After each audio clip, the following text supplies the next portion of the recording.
దశరథాత్మజమప్రమేయం సీతాపతిం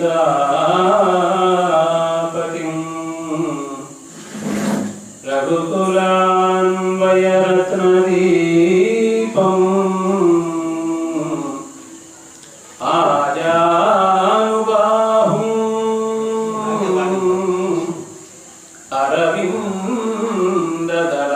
అరవిందదళాయతాక్షం రామం నిశాచర వినాశకరం నమామి.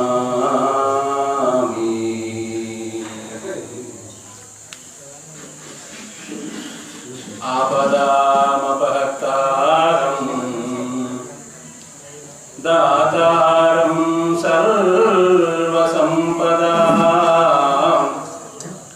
లోకాభిరామం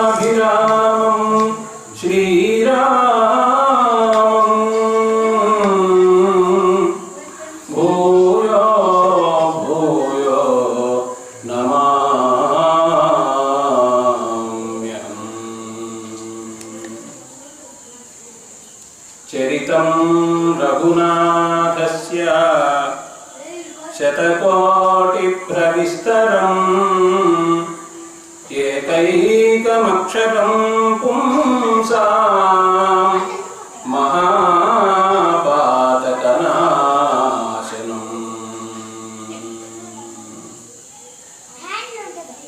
రామాయ రామభద్రాయ రామచంద్రాయ వేధసే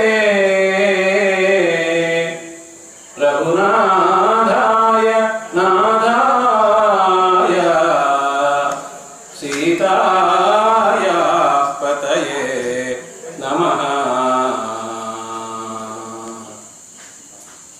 యత్ర యత్ర రఘునాథ కీర్తనం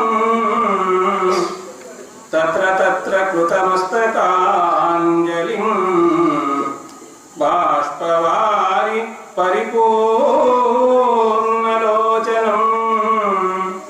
మారుతిం నమత రాక్షసాంతకం. భక్తమహాశైలరా, కార్తీక మాసం ప్రారంభమైంది. శుక్లపక్షము పాడ్యమి తిథి. కార్తీక మాసము మాసములలో ఎంతో విశిష్టమైనటువంటిది. ఏమిటి ఆ విశిష్టము అంటే, వైశిష్ట్యత అంటే, ఇతర మాసాల్లో ప్రత్యేకంగా శైవ ఆరాధన లేదా వైష్ణవ ఆరాధన అనేటువంటిది చేస్తూ ఉంటాము. అలా కాకుండా ఈ కార్తీక మాసంలో ఆ పరమేశ్వరుని గురించి, అలాగే విష్ణు భగవానుని గురించి అనేక విధములైనటువంటి పూజలు, వ్రతములు, నోములు అని శివకేశవుల యొక్క ఆరాధన అనేటువంటిది జరుగుతూ ఉంది. నిజానికి శివస్య హృదయం విష్ణో, విష్ణోశ్చ హృదయం శివ. శివుని హృదయం విష్ణువు, విష్ణు యొక్క హృదయం శివుడు. ఆ విషయాన్ని మనం తెలుసుకొని ప్రవర్తించాలి. కాబట్టి కార్తీక మాసంలో ఆ పరమేశ్వరుని యొక్క పూజలు చేస్తాం. అభిషేకం అనేటువంటిది ప్రత్యేకంగా, అభిషేక ప్రియుడు మహానుభావుడు, మహాదేవుడు పరమేశ్వరుడు కాబట్టి, అలాగే స్తోత్ర ప్రియుడు విష్ణు భగవానుడు, అలంకార ప్రియుడు అంటారు. ఆ విధమైన అలంకారములను కూడా విష్ణు భగవానుడికి మనం చేస్తూ ఉంటాము.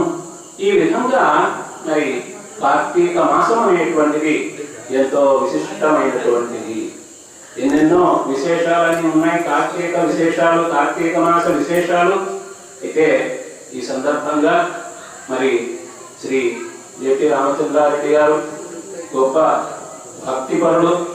ముఖ్యంగా గ్రామం ఎప్పుడూ కూడా క్షేమంగా మరి ఆరోగ్యవంతంగా సుఖ సంతోషాలతో విలసిల్లాలి అనేటువంటి తపనతో ఉండేటువంటి పెద్ద ఆయన. మరి వారు ఆలోచించి ఈ చెన్నకేశ్వర స్వామి దేవాలయంలో చక్కగా ఈ రోజు నుండి ఈ కార్తీక మాసం ప్రారంభం నుండి ఒక 9 రోజుల పాటు రామాయణం, వాల్మీకి మహర్షి రచించినటువంటి రామాయణంలో ఉండేటువంటి విశేషాలను తెలుసుకునేదానికి, ఆ తర్వాత 10వ రోజున భాగవతంలో దశమ స్కంధంలో కృష్ణ భగవానుని యొక్క లీలలు తెలుసుకునేదానికి ఒక సంకల్పం చేశారు. ఆ సంకల్పానికి అనుగుణంగా ఈరోజు మరి ఈ కార్యక్రమం అనేటువంటిది ప్రారంభమైంది. మరి వారు ఒక్కరే కాదు, వారికి ఎంతో మంది గ్రామంలో ఉండేటువంటి పెద్దలందరూ కూడా సహాయ సహకారాలను అందజేసినటువంటి వారు ఉన్నారు. వారందరికీ కూడా కృతజ్ఞతలు తెలియజేసుకుంటూ మరి చెన్నకేశవ స్వామి ఆలయంలో కార్యక్రమాలు చక్కగా ఆలయాన్ని తీర్చిదిద్దినారు నూతనంగా. కాబట్టి ఆ చెన్నకేశవ స్వామి యొక్క అనుగ్రహం మనకందరికీ కలగాలని భావన చేస్తూ ఈనాడు ఈ కార్యక్రమాన్ని వాల్మీకి రామాయణంలో ఉండేటువంటి విశేషములను మనము కొద్దిగా యథాశక్తి ఒక 3 సంవత్సరాల క్రితం కూడా రామాయణ విశేషాలని మనము కొద్దిగా తెలుసుకునేటువంటి ప్రయత్నం చేశాము. నా మీద ఉన్నటువంటి ఆదరాభిమానాల కారణంగా మరలా జపి రామచంద్రారెడ్డి గారు వారి సతీమణి కూడా ఇచ్చేస్తున్నారు. మరి వారు ఎంతో ఆదరాభిమానాలతో మళ్ళీ ఆహ్వానించారు. మరి అందరికీ కూడా కృతజ్ఞతలు తెలియజేసుకుంటూ ఇప్పుడు ఆ స్వామిని ఒకసారి స్తుతించి మనం కార్యక్రమంలోనికి ప్రవేశించేటువంటి ప్రయత్నం చేద్దాం. నమో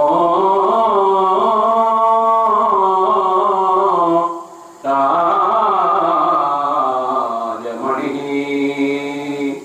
సదా విజయతే రామం రమేశం భజే రామేణ విహతా నిశాచరచమో రామాయ తస్మై నమః.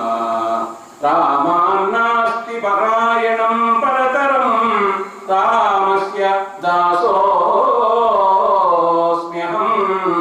రామే చిత్తలయః సదా భవతు మే భో రామ మాముద్ధరా, భో రామ మాముద్ధరా.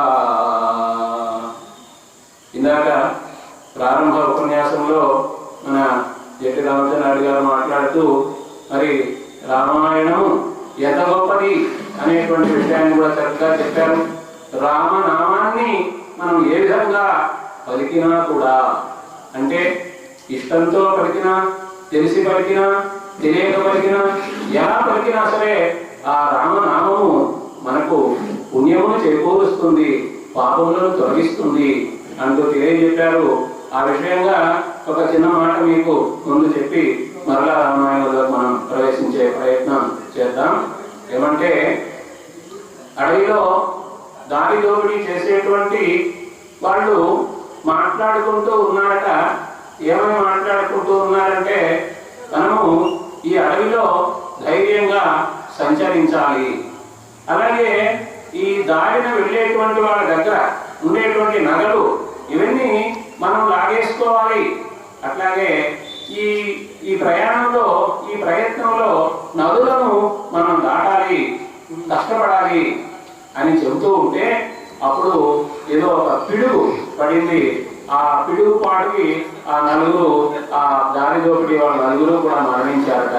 అయితే మరణించిన తర్వాత వాళ్ళు విష్ణు లోకానికి వెళ్ళారట. ఏమిటి ఇందులో ఆ ఆంతర్యం ఏమిటి అర్థం కావడం లేదు. వాళ్ళు అనుకున్నటువంటి మాటలు ఏమిటి?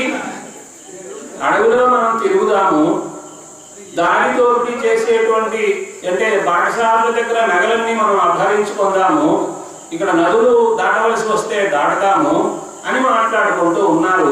పెద్ద జంఝామారుతము, పిడుగులు రావడం, వాడు చనిపోవడం, విష్ణులోకానికి పోవడం. ఏమిటి అందులో అంతర్యం అంటే వాళ్ళు అనుకున్నటువంటి మాటలు ఏమిటి?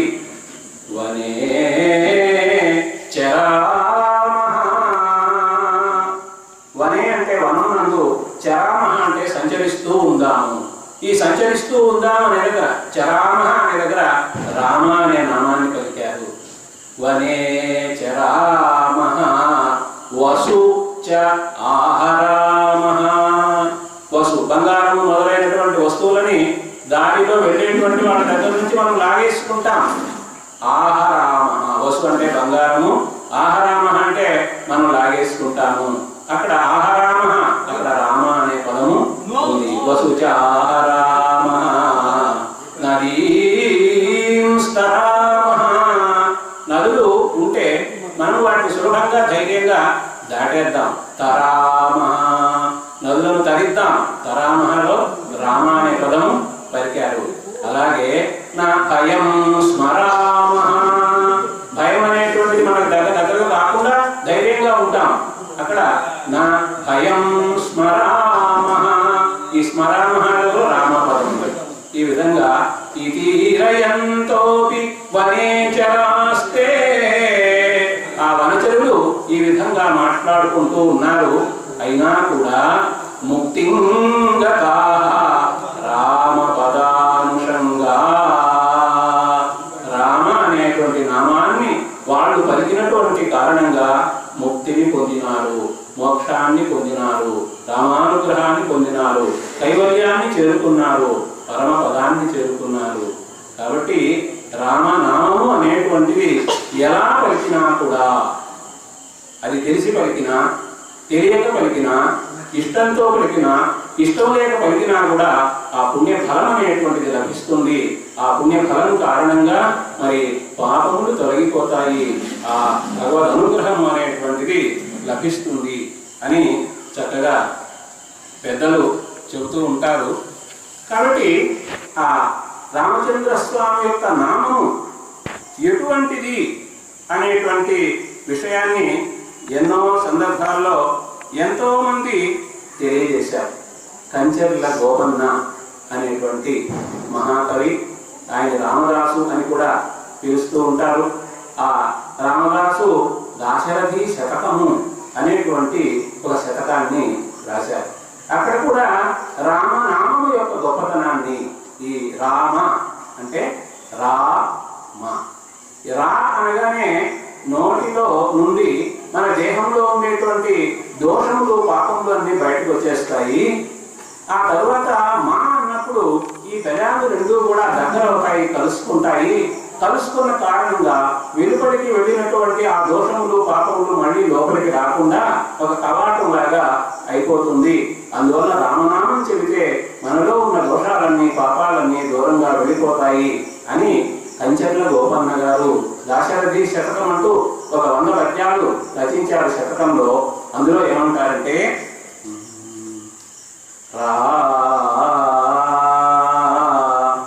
కలుషం గులెల్ల బయలం బడరోచిన. రా అని అనగానే మనలో ఉండేటువంటి కలుషములన్నీ కూడా బయటకు వెళ్ళిపోతాయి. మా కవాటమై కొని ప్రోచు.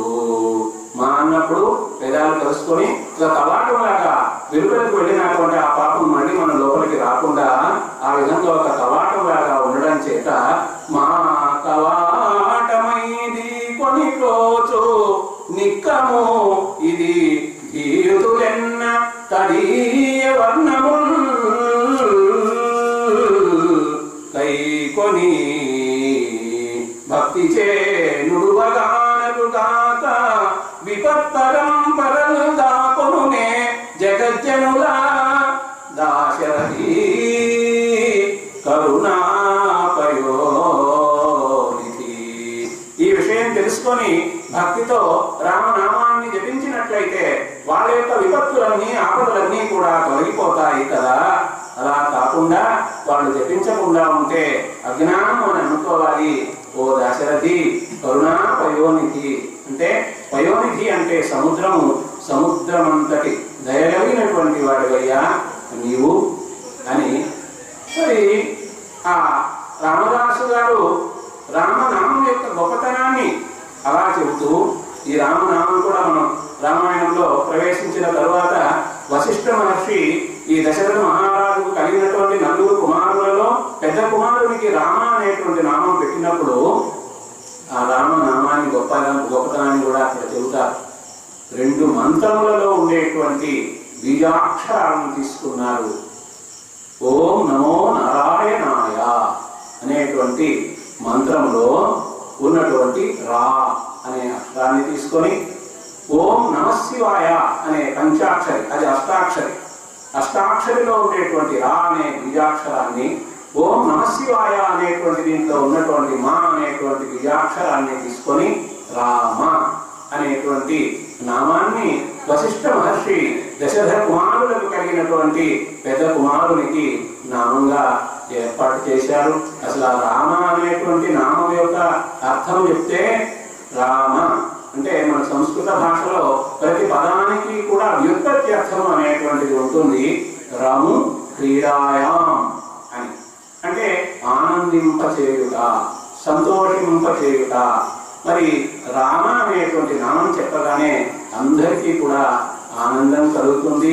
మరి ఏ విధంగా ఆనందం కలిగింది అనేటువంటి విషయాన్ని అంతా మనకు తెలిసినటువంటి మరొకసారి మళ్ళీ మనం మననం చేసుకోవడం తప్ప అంతకంటే మరొకటి ఏమీ లేదు. రామచంద్ర స్వామి ఎటువంటి వాడు అని మనం అనుకున్నట్లయితే మనకు రామాయణం తెలియనటువంటి వాళ్ళు ఎవరు కూడా లేరు. ఈ రామాయణంలో ఏమని చెబుతారు అంటే, అసలు రామాయణం ఎందుకు చదవాలి అని కూడా ఒక ప్రశ్న. ఆ ఎందుకు చదవాలి అనేటువంటి ప్రశ్నకి సమాధానంగా రామవత్ వర్తితవ్యం నా రావణవత్, అంటే మన జీవితాన్ని మనం మలుచుకునేదానికి, మంచిగా మలుచుకునేదానికి, రాముని వలె మనం నడుచుకునేదానికి మనం రామాయణం చదవాలి. నా రావణవత్, రావణుని వలె నడుచుకోకుండా ఉండేదానికి రామాయణం మనం చదవాలి అని చక్కగా తెలియజేస్తారు రామచంద్ర స్వామి. మనం రామచంద్ర స్వామిని ఆరాధిస్తున్నాం, పూజిస్తూ ఉన్నాం, దైవంగా ఆరాధిస్తూ ఉన్నాం. దీనికి కారణం ఏమిటి అంటే, గుణా పూజాస్థానం గుణిషు నచ లింగం నచ వయః.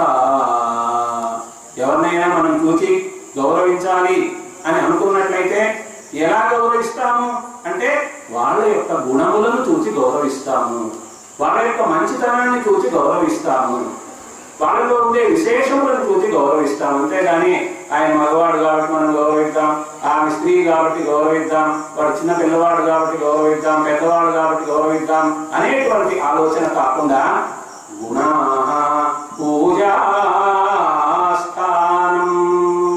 పూజకు గౌరవానికి కారణం ఏమిటి అంటే గుణా, గుణములు, మంచి గుణములు అనేటువంటివి. అంటే రామచంద్ర స్వామి దగ్గర మంచి గుణములన్నీ కూడా ఉన్నాయి. కాబట్టే వందల వేల సంవత్సరాలు గడిచినా కూడా రామచంద్ర స్వామి మన హృదయాల్లో కొలువై ఉన్నాడు. మనము రామచంద్ర స్వామిని పూజిస్తూ ఉన్నాము, గౌరవిస్తూ ఉన్నాము, ఆరాధిస్తూ ఉన్నాము. రామరాజ్యమే కావాలి అని మనం కోరుకుంటూ ఉన్నాము. కారణం ఏమిటి అంటే, రామచంద్ర స్వామి అంత గొప్పవాడు, ఆయన ఆదర్శంగా ఉండినాడు. కృష్ణ భగవానుడు ఆయన ఎన్నెన్నో మహిమలు చేశాడు. కానీ రామచంద్ర స్వామి తాను మామూలు మానవుడుగా ఉండి చక్కగా ఈ విధంగా నేను నడుస్తూ ఉన్నాను, ఈ ధర్మ మార్గంలో మీరు కూడా నడిచేదానికి ప్రయత్నం చేయవచ్చు, ఒక మామూలు మనిషిగా. ఆత్మానం మానుషం మన్యే.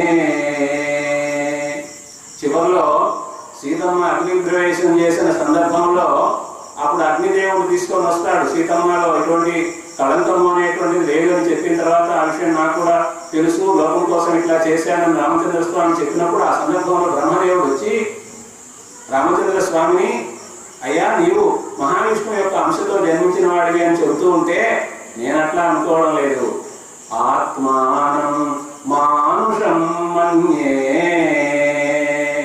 నేను సాధారణమైనటువంటి మానవుడిగా అనుకుంటూ ఉన్నాను. అందువలన రాముడు మానవుడు ఆచరించేదానికి వీలైనటువంటి మార్గంలో ఆదర్శవంతంగా, ఎన్నిట్లో ఆదర్శం అంటే అన్నిట్లో కూడా ఆదర్శమే, ఆయన ఆదర్శ కుమారుడుగా మెలిగినాడు. ఆదర్శ కుమారుడు తల్లిదండ్రుల యొక్క మాట వినడం అనేటువంటిది పిల్లలు చేయవలసినటువంటి పని. కాబట్టి ఆ విధంగా పితృవాక్య పరిపాలన అనేటువంటిది తన యొక్క వ్రతంగా భావించినాడు. అదంతా కూడా మనం రామాయణంలో తెలుసుకుంటాము. అలాగే ఆదర్శ భ్రాత, సోదరుడు ఎలా ఉండాలి లోకంలో అంటే ఆ లక్ష్మణుని యొక్క సేవలు అందుకున్నాడు. లక్ష్మణుని కోసం కూడా తాను తప్పించాడు. లక్ష్మణ స్వామి మోక్షపోయినప్పుడు ఎంతగా బాధపడతాడో తెలియదు. అసలు సోదరుడు అంటే లక్ష్మణుడు నీలాంటి వాడే కదా అని అనుకోవడం జరుగుతుంది. అట్లాగే అంటే ఆదర్శవంతమైనటువంటి కుమారుడుగా, ఆదర్శవంతమైనటువంటి సోదరుడుగా, అలాగే సీతమ్మ వారి యొక్క హృదయం తానై, తన యొక్క హృదయం సీతమ్మై మెరిగినాడు వాడు. అది కూడా మనకు రామాయణంలో బాలకాండ చివర తెలియడం జరుగుతుంది. ఎట్లా వాళ్ళ దాంపత్యం అనేది ఎట్లా ఉంది, వాళ్ళ ఒక మనసులు ఒకరి మనసు ఒకరికి ఎలా ఉంది అనేటువంటిది కూడా. అట్లాగే ఆంజనేయ స్వామి కూడా లంకకు వెళ్ళినప్పుడు సీతమ్మను చూసినప్పుడు ఓహో ఈమె కదా సీతమ్మ, అశోక వనంలో ఉంది కదా, ఈమెను కదా రామచంద్ర స్వామిని ఆరాధిస్తున్నాడు, రామచంద్ర స్వామిని ఈమె కదా ఇప్పుడు ఎప్పుడు ఆరాధిస్తూ ఉంది అని వాళ్ళ యొక్క మనసులను గురించి కూడా మాట్లాడడం అనేది, అంత అనుకోవడం అనేది జరుగుతుంది సీతమ్మను గుర్తించే సందర్భంలో. కాబట్టి ఆయన ఆదర్శవంతమైనటువంటి భర్త. అలాగే స్నేహితుల విషయంలో కూడా గుహుణ్ణి ఆదరించాడు. అలాగే సుగ్రీవుడితో మాట చెప్పినట్టుగా సుగ్రీవుడికి పట్టాభిషేకం చేశాడు ఆ కిష్కింద నగరానికి అంతా కూడా. కాబట్టి ఆదర్శవంతమైనటువంటి మిత్రుడు, ఆదర్శవంతమైనటువంటి మానవుడు. ఆయన సత్యాన్ని పలికేటువంటి వాడు, పెద్దలను గౌరవించేటువంటి వాడు, పరోపకారం చేసేటువంటి వాడు, దానం చక్కగా చేసేటువంటి వాడు. కాబట్టి మనము రామచంద్ర స్వామిలో ఉండేటువంటి గుణాలను మనం గమనించి ఆ సుగుణాలలో ఏదో ఒకటైనా రెండైనా మనం స్వీకరించి ఆచరించేటువంటి ప్రయత్నం చేయగలిగినట్లయితే మనకు మనం ఉన్నటువంటి స్థితి నుంచి ఉన్నతమైనటువంటి స్థితి మనం పొందేదానికి అవకాశం ఉంటుంది. అలాగే రామచంద్ర స్వామి యొక్క అనుగ్రహం కూడా మనకు లభిస్తుంది అని మనం తెలుసుకోవచ్చు. రామాయణం ఎందుకు చదవాలి అంటే రామాయణం ధర్మం గురించి చెబుతుంది కాబట్టి. రామాయణ కథలో మనం గమనించినట్లయితే అధర్మంగా ఉండినటువంటి కైక నిందల పాలైంది, స్వార్థంతో ఉన్నటువంటి. కాబట్టి లోకంలో స్వార్థంతో ఎవరు ఉంటారో వాళ్ళందరూ కూడా తప్పకుండా నిందల పాలు కావాల్సిందే, అలాగే నష్టములు పొందవలసినదే. అట్లాగే రావణుని గమనించినట్లయితే పరభార్యాపహరణ చేశాడు కాబట్టి ఆయన ఎన్నో వేదాలు చదివాడు, తపస్సు చేశాడు, అందరినీ గెలిచాడు. ఏమి గెలిచినా కూడా తనలో ఉండేటువంటి ఆ కామం అనేటువంటి గుణాన్ని గెలవలేదు కాబట్టి ఆయన ఆ విధంగా సమూలంగా వాడు ఒకడే కాదు, రావణుడు ఒకడే కాదు, ఆయన యొక్క మిత్రులు, బంధువులు, ఇంకా సంతానము, అంతా రాజ్యము, సైన్యము సమస్తము కూడా నాశనమైందన్నమాట అతని కారణంగా. కాబట్టి పరభార్యాపహరణ అనేటువంటి ఆ కామ దృష్టి కారణంగా ఆ విధంగా నశించాడనేటువంటి విషయం రామాయణం చదివి మనం తెలుసుకోవచ్చు. అలాగే ధర్మస్వరూపుడు రామచంద్రుడు కాబట్టి ఆ రామచంద్రుణ్ణి అందరూ కూడా పూజిస్తూ ఉన్నారు. మనం కూడా ధర్మాన్ని ఆచరించినట్లయితే, మనం కూడా రాముని వలె సుగుణములను కలిగి ఉన్నట్లయితే మనల్ని కూడా లోకమంతా కూడా గౌరవిస్తుంది అనేటువంటి విషయము మనం రామాయణం ద్వారా తెలుసుకునేదానికి అవకాశం ఉంది. అంతేకాదు భగవంతుడు రాముడుగా అవతరించాడు. మనం భగవద్గీతలో మనం గమనించే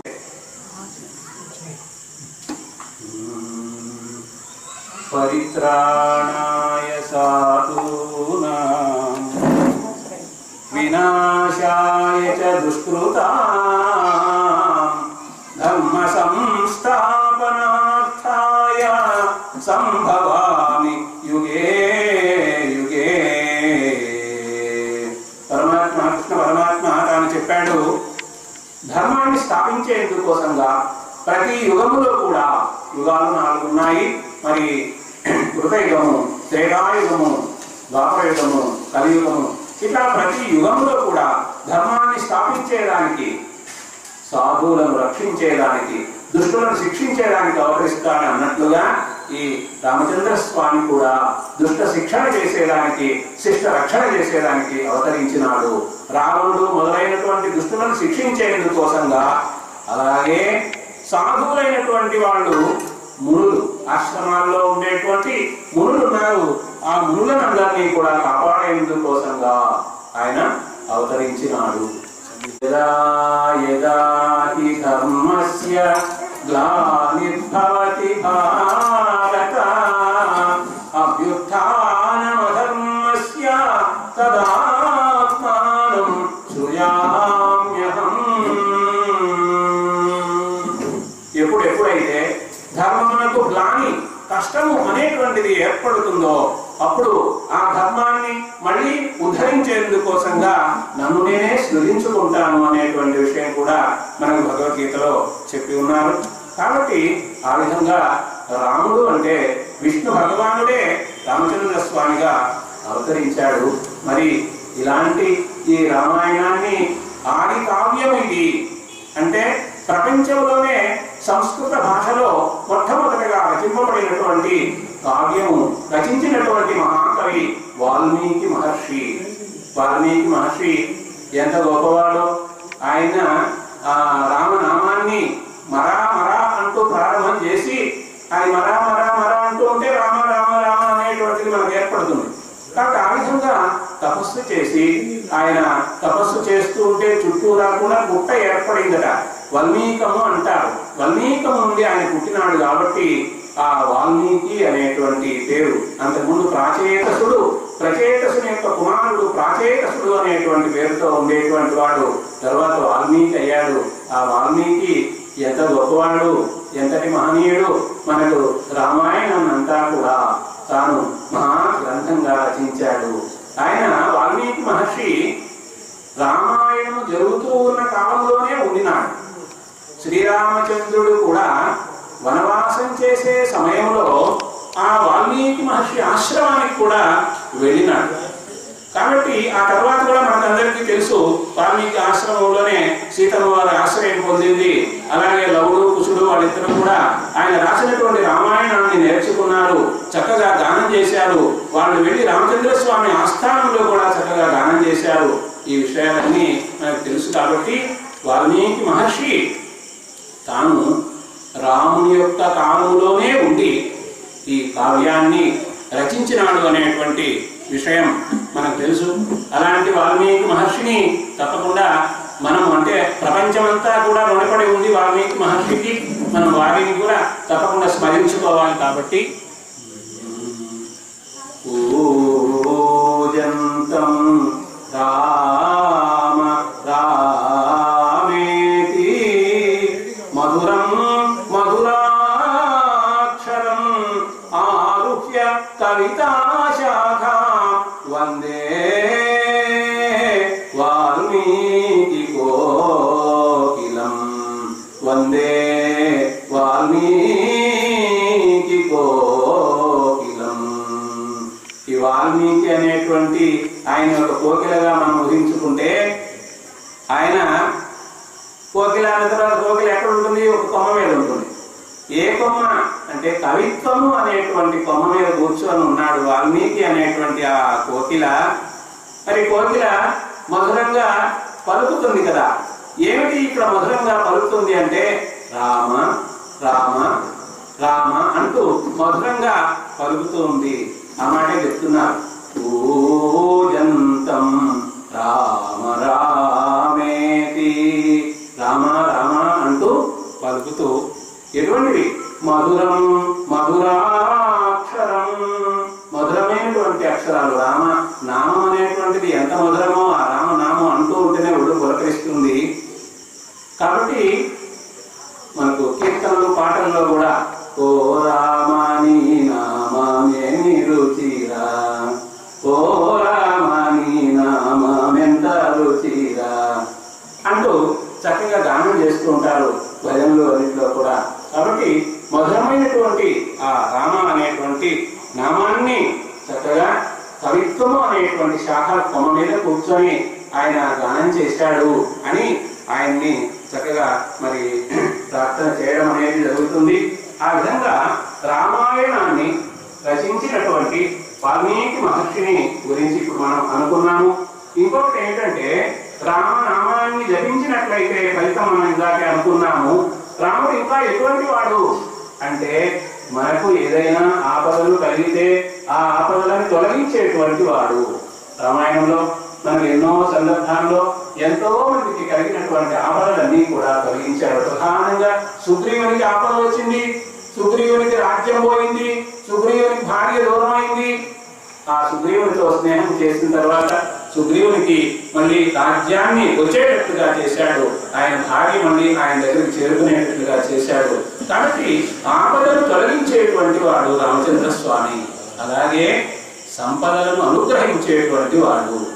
సంపదలు మనకు ఏదైతే కావాలని మనం అనుకుంటామో అనేక విధములు సంపద అంటే ఒక ధన సంపదే, డబ్బు మాత్రమే కాదు, అన్ని విధములైనటువంటి సంపదలు. గో సంపద, విద్యా సంపద, గృహ సంపద, భూ సంపద, అనేక విధములైనటువంటి సంపదలు. ఈ సంపదలన్నింటినీ కూడా మనకు అనుగ్రహించేటువంటి వాడు రామచంద్ర స్వామి. ఆయన లోకంలో అందరికీ ఆనందాన్ని కలిగించేటువంటి వాడు. అటువంటి రామచంద్రునికి నమస్కారం అని మనం ప్రతిరోజు కూడా ప్రార్థనా శ్లోకాల్లో అనుకుంటూ ఉంటాం. ఏమనుకుంటాము? ఆపదామపహర్తారం దాతారం సర్వసంపదాం లోకాభిరామం శ్రీరామం భూయో భూయో నమామ్యహం. ఆపదాం అపహర్తారం. మనకు ఏదైనా ఆపద అనేటువంటిది కలిగినప్పుడు మనం రామచంద్ర స్వామిని తలుచుకున్నట్లయితే, చిత్తశుద్ధితో తలుచుకున్నట్లయితే, భక్తి ప్రపత్తులతో తలుచుకున్నట్లయితే ఆ ఆపద అనేటువంటిది దూరమైపోతుంది, అపహరింపబడుతుంది రామచంద్ర స్వామి కరుణ చేత. అలాగే దాదారం సర్వ సంపదాం, అన్ని సంపదలను కూడా మనకు దానం చేసేవాడు, ఇచ్చేటువంటి వాడు ఆ శ్రీరామచంద్రుడు. లోకాభిరామం, లోకములో అందరికీ కూడా ఆనందాన్ని కలిగించేటువంటి వాడు.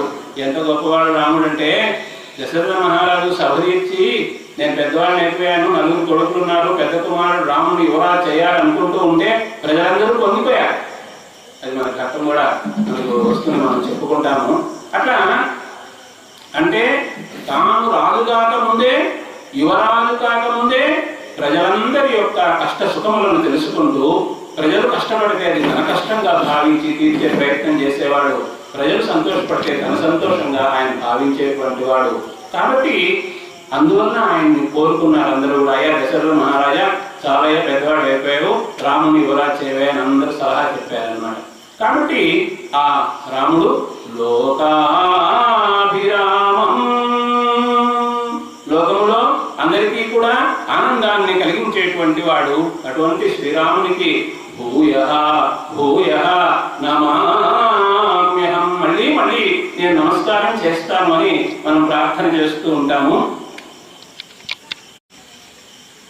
ఈ సందర్భంలో వాల్మీకి మహర్షి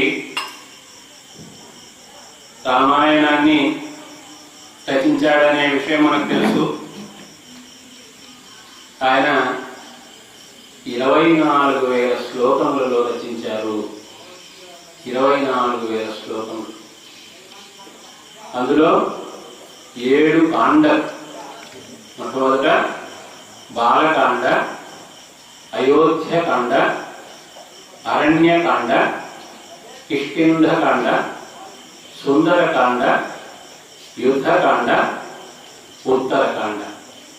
7 కాండలుగా రచించారు రామాయణాన్ని ఆ వాల్మీకి మహర్షి. మరి ఆ వాల్మీకి మహర్షి రచించినటువంటి రామాయణాన్ని అంటే, మనకు రామాయణం ఎంత గొప్పదంటే, ప్రపంచంలో ఎన్ని భాషలు ఉన్నాయో అన్ని భాషల్లోకి కూడా రామాయణ కథ అనేటువంటిది ఉన్నది. అన్ని భాషల్లో ఎంత ఆశ్చర్యమో చూడండి. కాబట్టి రాముడు మరి ప్రపంచంలో అంతా కూడా తెలిసి ఉన్నాడు అనేటువంటి విషయము మనకు తెలుస్తూ ఉంది. అట్లాగే భారతదేశంలో ఎన్ని భాషలు ఉన్నాయో అన్ని భాషల్లో కూడా రామాయణం అనేటువంటిది ఉంది. మరి వంగ భాషలో ఉంది, కాశ్మీర భాషలో ఉంది, మరాఠీ భాషలో ఉంది, తమిళ భాషలో ఉంది, మలయాళంలో ఉంది, కన్నడంలో ఉంది, ఒరియాలో ఉంది, పంజాబీలో ఉంది, అవధి భాషలో ఉంది. అన్ని భాషల్లో కూడా రామాయణం అనేటువంటిది ఉన్నది. అది ఒక వచనంగా మాత్రమే కాదు, పద్యంగా మాత్రమే కాదు, పాట మాత్రమే కాదు, కీర్తన మాత్రమే కాదు, బుర్రకథలు, యక్షగానాలు, వీధి భాగవతాలు, ఇట్లా అంతటా కూడా ఉన్నది. ఎందువల్లంటే రాముడు అంత గొప్పవాడు కాబట్టి. అంత గొప్పవాడైనటువంటి ఆ రామచంద్రుని యొక్క రామాయణాన్ని, వాల్మీకి మహర్షి రచించినటువంటి రామాయణాన్ని మనం తెలుసుకునే ప్రయత్నం చేస్తూ ఉన్నాము. మరి చెప్పేదానికి నాకు ఒక మహద్భాగ్యం కలిగించారు జెపి రామచంద్రారెడ్డి గారు. వారికి ప్రత్యేక ధన్యవాదాలు తెలియజేసుకుంటూ ఈ కార్యక్రమంలో మనం ప్రారంభం చేస్తూ ఉన్నాము రామాయణం గురించి.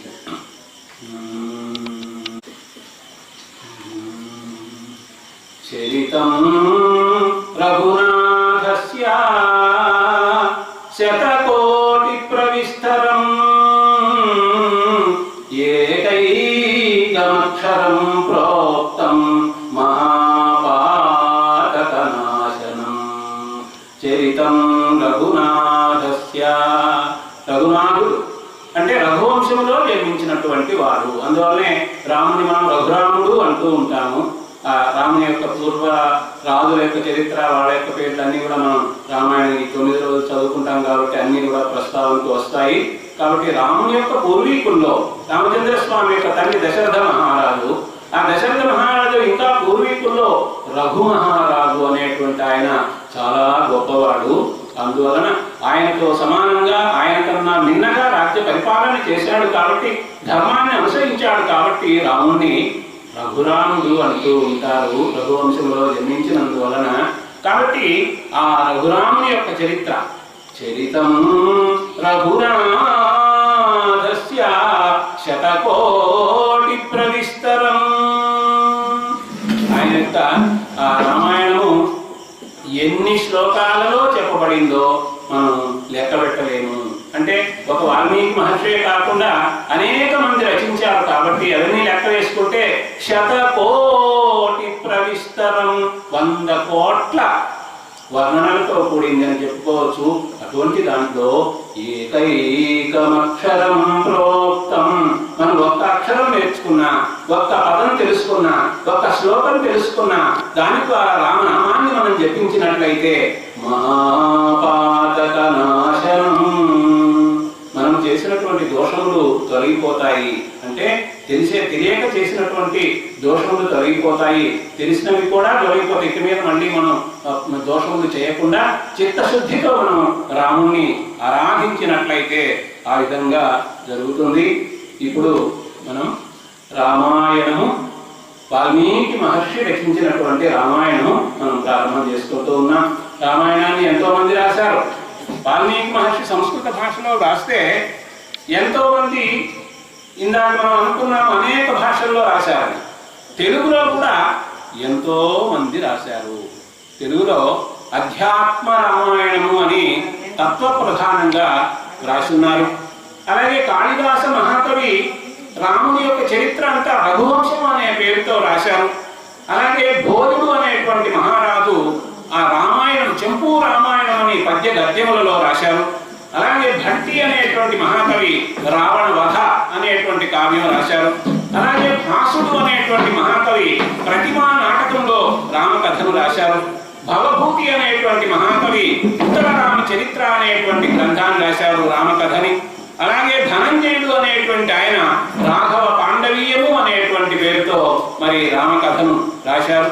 కాబట్టి ఈ విధంగా రామకథను ఎంతమంది రాశారు అంటే మనం లెక్కలేనంత మంది రాశారు.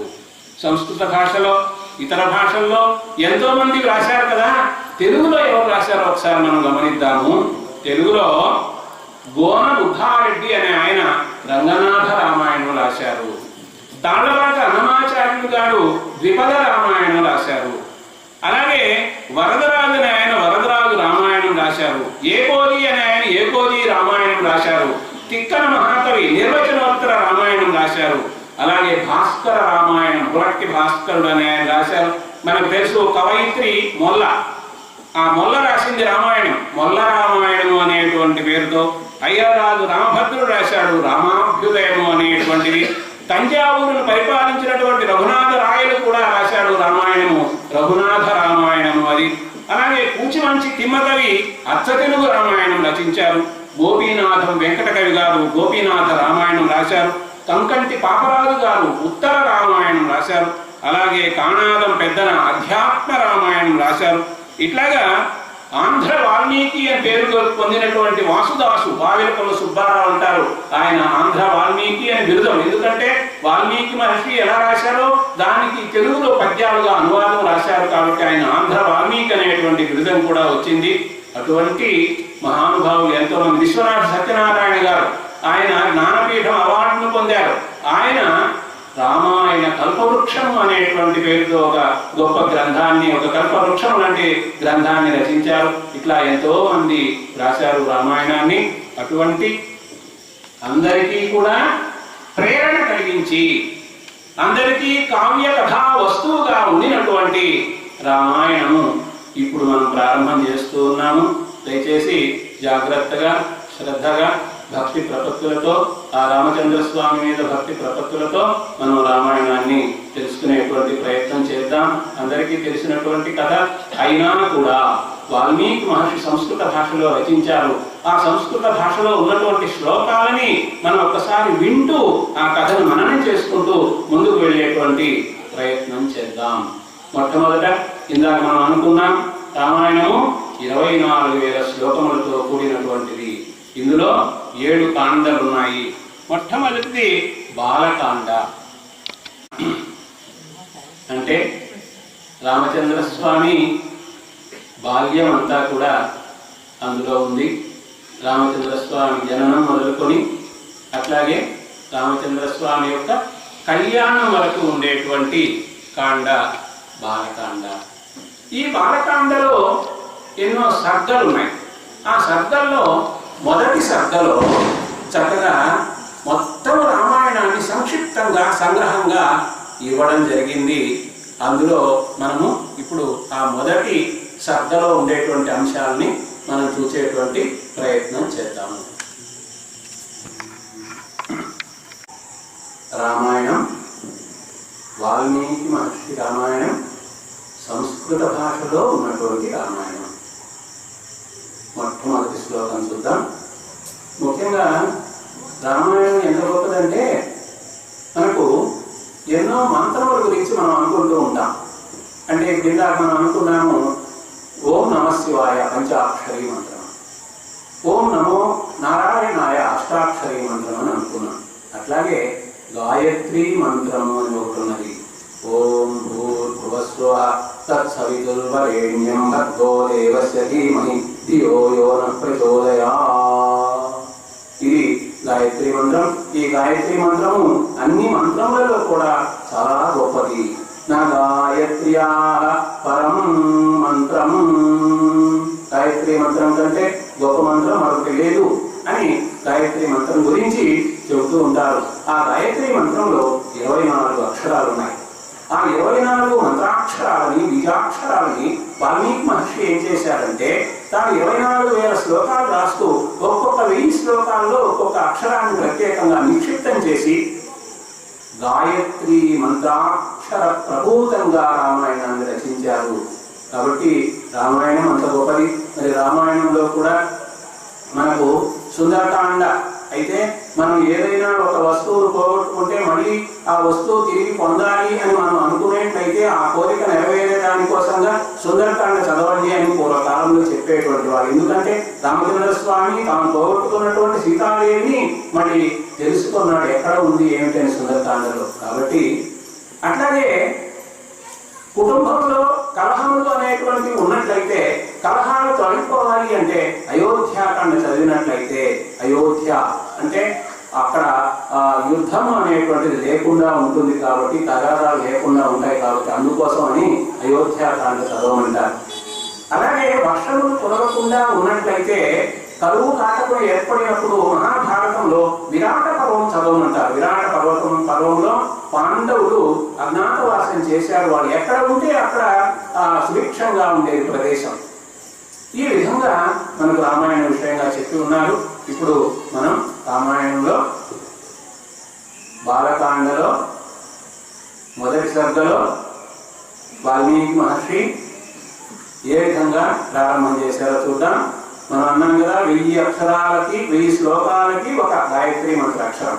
24 అక్షరాలు 24,000 శ్లోకాల్లో ఒక 1000కి ఒక అక్షరం ఉన్నట్లుగా ఇప్పుడు మొట్టమొదటి శ్లోకంలో త అనేటువంటి అక్షరంతో ప్రారంభం చేశారు. మరి గాయత్రి మంత్రం కూడా ఓం భూర్భువః స్వః తత్సవితుర్వరేణ్యం, అక్కడి నుంచి 24 అక్షరాలు మొదలవుతాయి. ఆ తత్లో త అనేటువంటి అక్షరం ఇక్కడ నిక్షిప్తం చేశారు అనేటువంటి విషయం మనం గమనించాలి. మొదటి శ్లోకం నుండి తపస్వాధ్యాయ నిరతం తపస్వీ వాగ్విదాం వరం నారదం పరిపప్రచ్ఛ వాల్మీకి మునిపుంగవం. తపస్వాధ్యాయ నిరతం.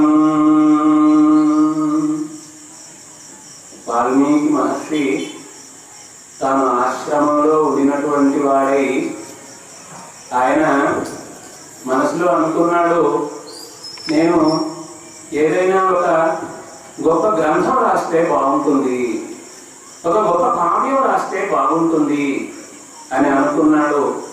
మరి కావ్యం రాయాలి అంటే ఒక మంచి కథ ఉండాలి.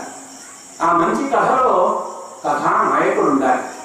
ఆ కథానాయకుడు అందరి వలె మామూలుగా ఉండేటువంటి వాడు కాకుండా విశేషమైనటువంటి గుణములు కలిగినటువంటి వాడుగా ఉండాలి. కాబట్టి అటువంటి గొప్ప గుణములు కలిగినటువంటి వాడు ఎవడు అని మనసులో ఆలోచన చేస్తూ ఉన్నాడు. ఎందుకంటే గొప్ప కావ్యం రాయాలనుకున్నాడు కాబట్టి.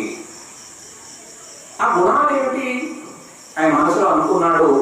16 సుగుణములను అనుకున్నాడు. 16 సుగుణములు. మరి ఈ 16 సుగుణములు ఎవరిలో ఉన్నాయి అని ప్రశ్న. ఆ ప్రశ్నకి సమాధానం ఎవరు చెప్తారు? ఆలోచిస్తూ ఉన్నాడు. అలాంటి సమయంలో నారద మహర్షి త్రిలోక సంచారి, 3 లోకాలు తిరుగుతూ ఉండేటువంటి ఆయన వచ్చాడు. నారద మహర్షి వచ్చి చక్కగా ఆతిథ్యం స్వీకరించాడు. మహర్షులు వస్తే ఎదురుగా వెళ్ళడం, స్వాగతం చెప్పడం, పూజ చేయడం, ఆసనం చూపించడం, కూర్చోబెట్టి పండ్లు ఫలములన్నీ ఇచ్చి సత్కరించడం. మనకు అతిథి దేవోభవ అనేటువంటిది ఉంది కదండి. మాతృ దేవోభవ, పితృ దేవోభవ, ఆచార్య దేవోభవ, అతిథి దేవోభవ, ఇవన్నీ కూడా తైత్తిరీయ ఉపనిషత్తులో చక్కగా ఇచ్చున్నారు. అది మనం గమనించినట్లయితే తెలుస్తుంది. కాబట్టి నారద మహర్షి వాల్మీకి మహర్షి యొక్క ఆశ్రమానికి విచ్చేసినాడు. ఎలాంటి వాడు ఆయన అంటే తపస్సు బాగా చేసేటువంటి వాడు. తపస్సు అంటే ముక్కు మూసుకొని తపస్సు చేయడం ఒకటే తపస్సు అని అనుకోవడానికి అవసరం లేదు. ఆ మాట అనుకోవాల్సిన పని లేదు. మనము సత్యమును పలుకుతూ ఉంటే అది కూడా తపస్సే. పరులకు ఉపకారం చేయాలి అనే ఆలోచన మంచి బుద్ధితో ఉంటే అది కూడా తపస్సే. కాబట్టి తపస్సు అనేటువంటిది అనేక విధాలుగా చెప్పి ఉన్నారు. అట్లాగే స్వాధ్యాయము అంటే ప్రతి ఒక్కరికి కూడా స్వాధ్యాయం అంటే తాము చదువుకోవాల్సినటువంటి విద్య ఏదైతే ఉందో దాన్ని ప్రతిరోజు కూడా అభ్యాసం చేస్తూ ఉండాలి. అలాంటి దాన్ని స్వాధ్యాయము అంటారు. ఆ స్వాధ్యాయం అనేటువంటి చక్కగా చేసేటువంటి వాడు. అట్లాగే నారద మహర్షి ఇంకా ఎటువంటి వాడంటే వాగ్విదాం వరం. ఏదైనా ఒక మాట మాట్లాడాలి అంటే అది చక్కగా మాట్లాడాలి, నేర్పుగా మాట్లాడాలి, ఎంతవరకు మాట్లాడాలో అంతవరకు మాట్లాడాలి. కాబట్టి వాక్ నైపుణ్యంతో చక్కగా మాట్లాడగలగడం, అది కూడా అది తారాస్థాయిలో మాట్లాడాలన్నా లేదు మందర స్థాయిలో మాట్లాడాలన్నా అని తెలిసి అవతల వాళ్ళు విని ఇంకా మాట్లాడితే బాగుండు, ఇంకా వింటే బాగుండు అనే విధంగా మాట్లాడగలగాలి. అటువంటి మాట నైపుణ్యము, మాట నేర్పరితనము ఉండేటువంటి వాడు ఆ నారద మహర్షి. కాబట్టి 3 లోకాలు కూడా సంచరిస్తూ అందరితో సంభవిస్తూ ఉండేటువంటి వాడు. అలాంటి ఆ మహానుభావుడు వస్తే తన ఆశ్రమానికి, అప్పుడు ఈయన వాల్మీకి ముని పుంగవం, ముని శ్రేష్ఠుడైనటువంటి, అంటే ఈ వాల్మీకి మహర్షి కూడా ముని, నారదుడు కూడా ముని. వీళ్ళ తేడా ఏమిటి అంటే ఈయన మహర్షి, ఆయన దేవ ఋషి, దేవముని. ఈయన మామూలు ముని, ఆయన దేవముని. కాబట్టి దేవమునితో ఏమంటున్నాడంటే, అయ్యా మహర్షి, నా మనసులో ఒక సందేహం ఉందయ్యా, ఆ సందేహాన్ని నీవు తీర్చాలయ్యా. ఏమిటి సందేహం చెప్పు అంటే ప్రారంభం చేశాడు ఈ వాల్మీకి మహర్షి. 16 సుగుణాలు నేను చెబుతాను, ఈ 16 సుగుణాలు ఎవరిలో ఉన్నాయో చెప్పు. చెబితే వారి గురించి నేను చక్కగా ఒక కావ్యం రాస్తాను, ఒక గ్రంథం రాస్తాను అనేటువంటి ఆలోచనతో అడుగుతున్నాడు. 16 గుణాలు మనం చూద్దాం. ఇప్పుడు ఎంత గొప్ప గుణాలు అనేటువంటివి. మనం రామచంద్ర స్వామిని ఆరాధిస్తూ ఉన్నామంటే కారణము ఆయన యొక్క గుణములు. గుణా పూజాస్థానం గుణిషు నచ లింగం నచ వయ. ఇందాకే మనం అనుకున్నాము, పూజ, గౌరవం, మర్యాద అనేటువంటివి ఎలా లభిస్తాయి అంటే మంచి గుణముల కారణంగా లభిస్తాయి అనేటువంటివి. కాబట్టి ఆ గుణాలు చూడండి. తమాషా ఏంటంటే ఈయన 16 గుణాలు ఎవరిలో ఉన్నాయో చెప్పండి అంటే 16 గుణాలు ఏమిటి, 64 సుగుణాలు ఉండేటువంటి మహానుభావుని గురించి నేను చెప్తాను అని నారద మహర్షి రామచంద్ర స్వామి గురించి చెప్పడం జరుగుతుంది. ఈయన ఏమడిగాడు, ఆయన ఏం చెప్పాడు, ఒకసారి మనం ఇప్పుడు గమనించే ప్రయత్నం చేద్దాం. కోన్వస్మిన్ సాంప్రతం లోకే గుణవాన్ కశ్చ వీర్యవాన్ ధర్మజ్ఞశ్చ కృతజ్ఞశ్చ సత్యవాక్యో దృఢౌరతః. 16 గుణాల్లో ఇక్కడ ఒక 4 గుణాలు చెప్పాడు చూడండి. కోన్వస్మిన్ సాంప్రతం లోకే. అయ్యా నారద మహర్షి, లోకంలో సాంప్రతం అంటే ఇప్పుడు ఈ కాలంలో కహా ఎవడు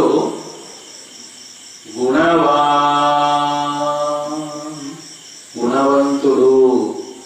గుణవంతుడు అంటే మంచి గుణములు కలవాడు.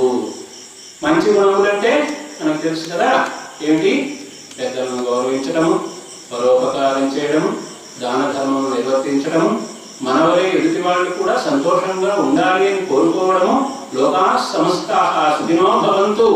ఏదో చిన్ననాపటకు శ్రీరామ రక్ష, నేను ఒక్కడనే సుఖంగా ఉండాలి, అవతల వాళ్ళు ఎక్కువైనా పర్వాలేదు అనేటువంటి ఆలోచన కాకుండా అందరూ సంతోషంగా ఉండాలి. ఇలాంటి మంచి గుణాలు ఏవైతే ఉన్నాయో అలాంటి మంచి గుణాలన్నీ కలిగినటువంటి వాడు ఎవరు? మొదటి ప్రశ్నే. మరి సమాధానం మనకందరికీ తెలుసు. ఎవరు? రామచంద్ర స్వామి.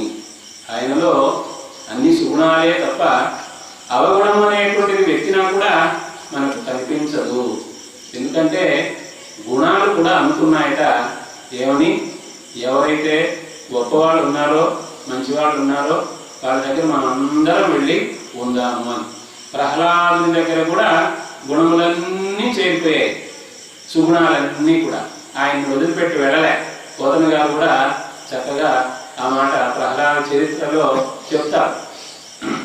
గుణనిధియగు ప్రహ్లాదుని గుణములు అనేకములు గలవు, గురుకాలమునన్ గణుతింపన శక్యంబులు, గణిపతికి బృహస్పతికి భాషాపతికి. అంటే ప్రహ్లాదునిలో సుగుణాలన్నీ చేరి ఉన్నాయి. ఎన్ని సుగుణాలని లెక్క పెట్టేదానికి 1000 శిరస్సులు ఉన్నటువంటి ఆదిశేషునికి కూడా తెలియదట. అట్లాగే దేవతలందరికీ గురువు అయినటువంటి బృహస్పతికి కూడా తెలియదట.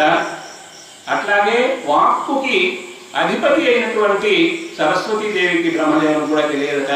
అన్ని గొప్ప గుణాలు ప్రహ్లాదుల్లో ఉన్నాయని చెప్తారు. అట్లాగా ఇక్కడ రామచంద్ర స్వామి గుణవంతుడు ఎవరయ్యా? ముందు మనం 16 ప్రశ్నలు ఏమిటో చూద్దాం. 16 ప్రశ్నలు, ఆయన చెప్పినటువంటి 64 గుణాలు జవాబులుగా చెప్పాడు. అవేంటో కూడా చూద్దాం. మొదటిది గుణవాన్, మంచి గుణములు గలవాడు ఎవరు. రెండవది కశ్చ వీర్యవాన్, వీర్యము అంటే బలము, పరాక్రమము. ఎవరు బాగా గొప్ప పరాక్రమం కలిగినటువంటి వాడు. దానికి కూడా సమాధానం రామచంద్రస్వామి. ఎందుకంటే మనకు తెలుసు ఆయన రాక్షసులను అందరినీ కూడా సంహరించారు. అవి మళ్ళా ఎట్లాగో మనం రామాయణం చదువుకునేటప్పుడు తెలుసుకుంటాము. కాబట్టి వీర్యవాన్ ధర్మజ్ఞశ్చ, ధర్మము జ్ఞ అంటే తెలిసినటువంటి వాడు. ధర్మం తెలిసినటువంటి వాడు ఎవడు అని ప్రశ్న. ఇప్పుడు చాలా మంది ధర్మం తెలిసి ఉంటారు, కానీ ఆ ధర్మమును ఆచరించేటువంటి ప్రయత్నం ఎంతమంది చేస్తారనేటువంటిది తెలియదు. కాబట్టి ధర్మజ్ఞ అంటే ధర్మము తెలిసి ఆచరించేటువంటి వాడు ఎవడు. దీనికి కూడా సమాధానము రామచంద్రస్వామి. ఎందుకంటే రామచంద్రస్వామిని గురించి వర్ణించేటప్పుడు ఆయనకు శత్రువు అయినటువంటి రాక్షసుడైనటువంటి మారీచుడు చెప్పాడు. ఏమని? రామో విగ్రహవాన్ ధర్మ, రామో విగ్రహవాన్ ధర్మ. రాముడు ధర్మం యొక్క స్వరూపము. ధర్మాన్ని ఒక ఆకారం చేస్తే, ఒక విగ్రహంగా తయారు చేస్తే, ధర్మానికి ఒక రూపం ఇస్తే, ధర్మానికి ఒక మూర్తి తయారు చేస్తే ఎవరు అంటే రాముడుగా తయారవుతాడు అని ఎవరు చెప్పారు? రాముడికి ఇష్టమైన వాడు కాదు, రాముడికి శత్రువు అయినటువంటి రాక్షసుల్లో ఒకడైనటువంటి మారీచుడు చెప్పాడు రావణాసురునికి. కాబట్టి శత్రువుల చేత కూడా ప్రశంసలు అందుకున్నటువంటి మహానుభావుడు రామచంద్రస్వామి. అందువలన ధర్మజ్ఞ, ధర్మం బాగా తెలిసినటువంటి వాడు ఎవరు అనేది మూడవ గుణం.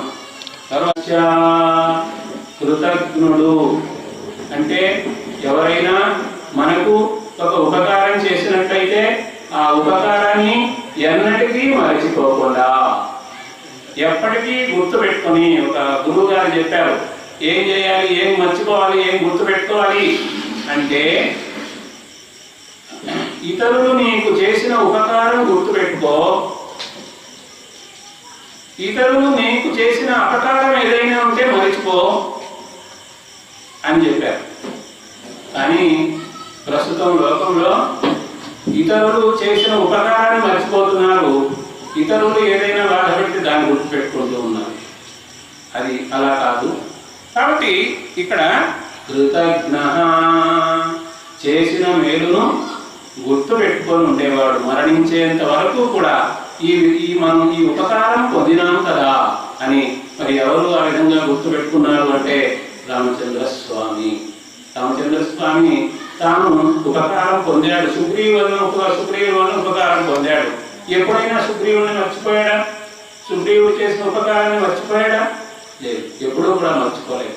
ఆ విధంగా అంటే లోకంలో ఎవరైనా సరే ఇతరులు ద్వారా తాము పొందినటువంటి ఉపకారాన్ని మర్చిపోకుండా గుర్తుపెట్టుకొని ఉండాలి. ఏది మర్చిపోవాలి అంటే ఇతరులు మనకు చేసిన అపకారాన్ని మర్చిపోవాలి, అట్లాగే మనం ఇతరులకు చేసిన ఉపకారాన్ని మర్చిపోవాలి. ఈ రెండు మర్చిపోవాలి. గుర్తుపెట్టుకోవాల్సినవి ఏమిటి? మనము ఇతరుల ద్వారా పొందిన ఉపకారము, ఇతరులకు మనం ఎప్పుడన్నా అపకారం చేస్తుంటే దాన్ని గుర్తుపెట్టుకొని దానికి ప్రత్యామ్నాయం చేసేదానికి కూడా ఆలోచన చేస్తూ ఉండాలి. మొత్తం మీద కృతజ్ఞుడు ఎవరు, చేసిన మేలును మర్చిపోకుండా ఉండేటువంటి వాడు ఎవరు అని ఆ ప్రశ్న వాల్మీకి మహర్షి నారద మహర్షిని అడిగాడు. అంతేకాకుండా సత్యవాక్య,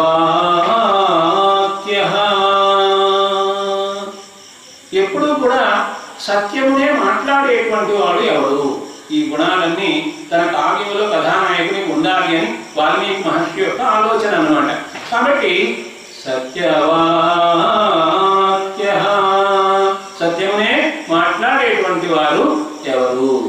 మరి రామచంద్రస్వామి ఏనాడు కూడా అబద్ధం అనేటువంటిది చెప్పలేదు. ఇప్పుడు ఈ కాలంలో అయితే మనం నిద్ర లేచింది మొదలుకొని మనం పడుండే లోపల ఎన్ని అబద్ధాలు చెబుతామో మనకు లెక్క అనేటువంటిది ఉండనే ఉండదు. అలా కాకుండా ఆటలాడుకునేటప్పుడు అనేటువంటిది లేకుండా, ప్రహ్లాదుని గుణాలు కూడా చెప్తారు అలాగే. లీలలందు బొంకులు లేనివాడు మాట్లాడుకునేప్పుడు చాలా సులభంగా చెప్తారు అబద్ధాలు. అట్లా కాకుండా ఏనాడు కూడా అబద్ధం అనేది లేకుండా సత్యవాక్యాన్ని ఎప్పుడు కూడా ఆచరించేటువంటి వాడు ఎవరు అని అడిగాడు. తరువాత నారద మహర్షి అడుగుతున్నాడు, దృఢవ్రత. ఏదైనా ఒక వ్రతము అనుకుంటే ఆ వ్రతాన్ని కొద్ది రోజులు పాటించి మళ్ళా వదిలిపెట్టేయడం అని కాకుండా దృఢంగా, ఏదైనా ఒక ఇబ్బంది వచ్చింది, ఆ ఇబ్బంది వచ్చినప్పుడు ఆ వ్రతాన్ని వదిలిపెట్టడం అట్లా కాకుండా దృఢంగా ఆ వ్రతాన్ని ఆచరించేటువంటి వాడు ఎవరు? రామచంద్ర స్వామి పితృవాక్య పరిపాలన అనేటువంటి ఒక వ్రతం ఉంది. ఎన్నో వ్రతాలు ఉన్నాయండి. ఆర్తత్రాణ పరాయణుడు అనేటువంటి ఒక వ్రతం, శరణాగత రక్షకుడు అనేటువంటి ఒక వ్రతం. కాబట్టి ఇట్లాంటి ఏ వ్రతం తీసుకున్నా పితృవాక్య పరిపాలన అనే ఒక ఉదాహరణ అనుకున్నట్లయితే ఆ వ్రతాన్ని నిరంతరము కూడా కలిగి ఉన్నాడు. చాలా మంది వచ్చారు, చాలా మంది రకరకాలుగా చెప్పారు. ఏందయ్యాను నీ తండ్రి చెప్పావని అడవులకు వచ్చేసావు, ఇదేంటిది, ఇంత అమాయకుడు, నువ్వు తండ్రితో యుద్ధం చేయకూడదా, ఇట్లంతా మాట్లాడారు చాలా మంది. జాబాలి అనేటువంటి మహర్షి కూడా అట్లా మాట్లాడినాడు. కాబట్టి అంతమంది మాట్లాడినా మళ్ళీ భర్తను వచ్చి నువ్వు రా అన్నయ్య అని పిలిచిన తండ్రికి అసత్యవాదనే అపవాదు రాకుండా ఉండేందుకోసంగా తాను ఆ వనవాసానికి వెళ్ళడం, 14 సంవత్సరాల పాటు వనవాసం చేయడం అనేటువంటి ఆ దీక్షను, ఆ వ్రతాన్ని సంపూర్ణంగా చేపట్టినటువంటి వాడు. కాబట్టి దృఢమైనటువంటి వ్రతం కలిగినటువంటి వాడు ఎవడు అంటే ఆ రామచంద్ర స్వామి. ఇంకా వాల్మీకి మహర్షి అడుగుతున్నాడు, చారిత్రేణ చ కో యుక్తః సర్వభూతేషు కో హితః విద్వాన్ కః తస్సమర్థశ్చ తస్య ఏక ప్రియదర్శనః చారిత్రేణ చ కో యుక్తః. గొప్ప చరిత్రతో ఉండేటువంటి వాడు ఎవరు? గొప్ప నడవడితో ఉండేటువంటి వాడు ఎవడు? ఎవరి నడవడిని అందరూ కూడా ప్రశంస చేస్తూ ఉంటారు. దేవతలు కూడా ప్రశంస చేశారు రామచంద్ర స్వామి యొక్క ఆ నడవడిని, చరిత్రను గురించి. కాబట్టి గొప్ప చరిత్ర గలవాడు అనేటువంటిది ప్రశ్న. అంతేకాదు సర్వభూతేషు కో హితః. లోకంలో తాను కాకుండా ఎంతో మంది ఉన్నారు, అలాగే ఎన్నో ప్రాణులు ఉన్నాయి. అందరి ఎడలా కూడా వాళ్లకు హితం కలగాలి, వాళ్లకు మేలు కలగాలి, వాళ్ళందరూ సుఖంగా ఉండాలి అనేటువంటి ఆలోచన కలిగినటువంటి వాడు ఎవడు? సర్వభూతేషు కో హితః. అన్ని ప్రాణుల ఎడలా కూడా. మామూలుగా మనం ఆలయంలో భజన పాటలు విని చెప్తూ, పద్యాలు చెప్తూ భాగవతంలో ఉండేటువంటి ఒక పద్యం మనం అనుకుంటూ ఉంటాం. అది సుధాముడు చెప్పాడంటారు. కృష్ణ భగవానుడు వరం కోరుకోమని అడిగితే సుధాముడు చెప్పాడని అంటారు. నీ పాద కమల సేవయు నీ పాదార్చకులతోడి నెయ్యమును నితాంతాపార భూత దయయును తాపసమందార నాకు దయసేయగదే.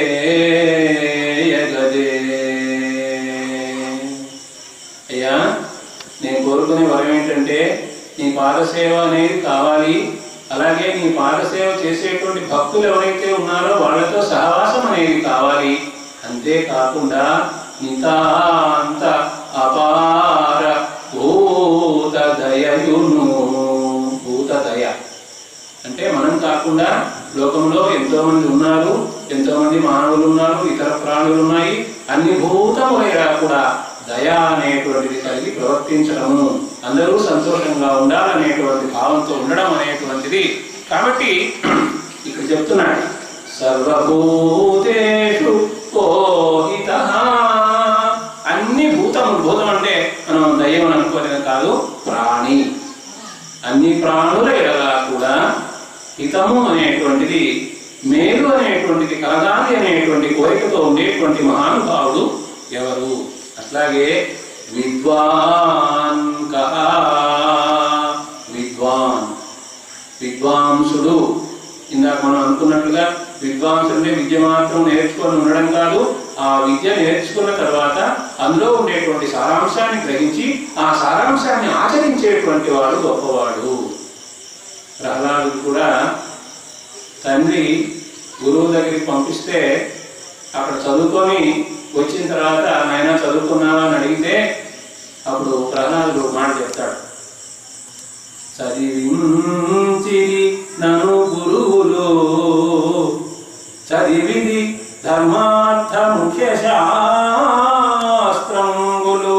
నే చదివినవి గలవు పెక్కులు చదువులలో మర్మమెల్ల చదివిది తండ్రి.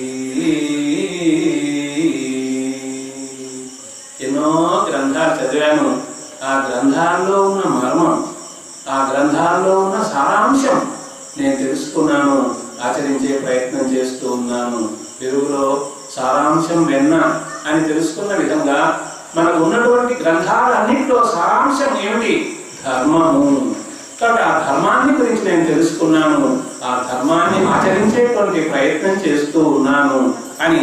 కాబట్టి ఇక్కడ విద్వాన్ కః, విద్వాంసుడు ఎవరు అని అడుగుతూ ఉంటే మరి ఆ విధంగా విద్యలన్నీ నేర్చినటువంటి వాడు. ఋగ్వేదము, యజుర్వేదము, సామవేదము, అథర్వణ వేదము, అలాగే వేదాంగములు 6, శిక్ష, వ్యాకరణము, ఛందస్సు, జ్యోతిషము, నిరుక్తము, కల్పము అనేటువంటి వేదాంగాలు, ఉపనిషత్తులు, పురాణములు, ఆయుర్వేదము, ధనుర్వేదము, ఇట్లా అన్ని విద్యలు కూడా నేర్చి అందులో ఉన్న సారాన్ని తెలుసుకొని ఆచరించేటువంటి వాడు.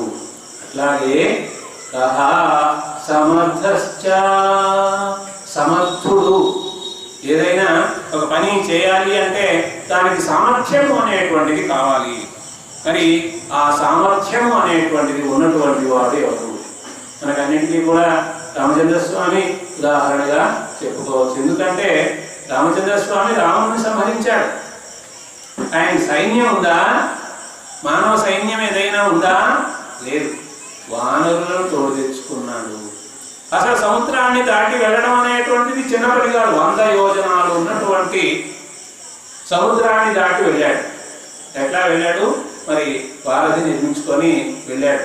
ఆ సముద్రుడు కూడా మరి తాను తలచినప్పుడు రాలే, వెంటనే సముద్రుడిని భస్మం చేస్తాను అంటే ఆయన ప్రాయోపవేశం చేస్తే అప్పుడు సముద్రుడు వస్తాడు.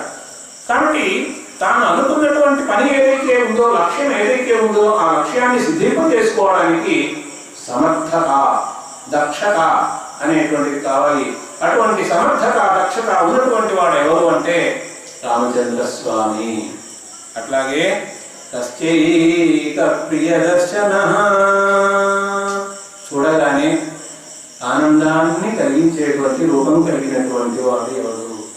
రామచంద్ర స్వామిని చూస్తే మన దేవాలయంలో కూడా ఆ భగవానుని రూపం చూస్తే ఇంకా చూడాలి, ఇంకా చూడాలి అనిపిస్తుంది. ఆయన నల్లనివాడైనా కూడా నల్లనివాడు పద్మనయనంబులవాడు అని మనం వర్ణిస్తూ ఉంటాం. పోతన గారు చక్కగా వర్ణించారు. కాబట్టి ఆయన రూపాన్ని చూస్తే ఇంకా చూడాలి, ఇంకొంచెంసేపు చూడాలి. కళ్ళు మూసుకున్నా కూడా భగవంతుని యొక్క రూపమే మనకు కనిపిస్తూ ఉంటుంది. ఆ రూపాన్ని చూస్తూ ఆనందిస్తూ ఉంటాం. రామచంద్ర స్వామి అడవులకు వెళితే అక్కడ ఉండేటువంటి మునులందరూ కూడా చూసి ఆహా ఎంత చక్కనైనటువంటి రూపము, దివ్యమంగళ స్వరూపం కదా, ఇంకా చూడాలని అనిపిస్తూ ఉంది కదా అంటారు. ఆయన వాళ్ళ ఆలోచన ఎట్లా ఉందంటే మేమందరం స్త్రీలు అయి ఉంటే అయ్యా రామచంద్ర నేను వివాహం చేసుకొని ఉండేవాళ్ళం అనేటువంటి భావన వాళ్ళలో కలిగింది. పుంసా మోహన రూపాయ పుణ్యశ్లోకాయ మంగళం అని మనం చెప్తూ ఉంటాం. పురుషులకు కూడా మోహనమైనటువంటి రూపంతో ఆకర్షణ కలిగింపజేసేటువంటి చక్కమైనటువంటి దివ్యమంగళమైనటువంటి సుందరమైనటువంటి రూపం కలిగినటువంటి వాడు. అందువల్ల ఇక్కడ తస్యైక ప్రియదర్శనః ప్రియమైనటువంటి దర్శనం ఇచ్చేటువంటి వాడు, సంతోషాన్ని కలిగించేటువంటి రూపం కలిగి ఉన్నటువంటి వాడు ఎవరు అంటే నాకు ఉదాహరణ రామచంద్ర స్వామి. అంతేనా? ఆత్మవాన్ కో జిత క్రోధో ద్యుతిమాన్ కో అనసూయకః కస్య బిభ్యతి దేవాశ్చ జాతరోషస్య సంయుగే. ఆత్మవాన్, ఆత్మజ్ఞానం కలిగినటువంటి వాడు ఎవరు అంటే నేను ఎవరు అనేటువంటి విషయం మనం తెలుసుకొని ఉన్నట్లయితే రమణ మహర్షి వారు కూడా తన దగ్గరికి వచ్చేటువంటి భక్తులందరికీ కూడా నీవెవరో తెలుసుకోవయ్యా అని చెబుతారు. కాబట్టి ఆత్మజ్ఞానం కలిగినటువంటి వాడు ఎవడు, నేను ఎవరు అనేటువంటి జ్ఞానం ఆయన చెప్పుకున్నాడుగా. బ్రహ్మదేవుడే వచ్చి అయ్యా నువ్వు విష్ణు భగవాన్ యొక్క అవతారం అయ్యా అంటే కాదు కాదు, ఆత్మానం మానుషం మన్యే, నేను మానవుని అనేటువంటి భావంలో ఉన్నాను, మానవుడుగానే నేను నా పనులు నిర్వర్తిస్తాను అని అక్కడ చెప్పుకోవడం జరిగింది. కాబట్టి తన గురించి తాను తెలిసినటువంటి వాడు ఆత్మవాన్ ఎవరంటే రాముడే. అట్లాగే జిత క్రోధ, కోపాన్ని జయించినటువంటి వాడు. మనకు ఎప్పుడు వస్తుందో తెలియదు కోపం, ఏ క్షణంలో వస్తుందో తెలియదు, మరి ఎంత వద్దనుకున్నా వచ్చేస్తుంది కోపం. అట్లా కాకుండా కోపాన్ని జయించినటువంటి వాడు మరి ఎవరు ఉదాహరణ రామచంద్ర స్వామి. ఎందుకంటే ఈ కోపం అనేటువంటిది మనకు శత్రువు. తన కోపమే తన శత్రువు,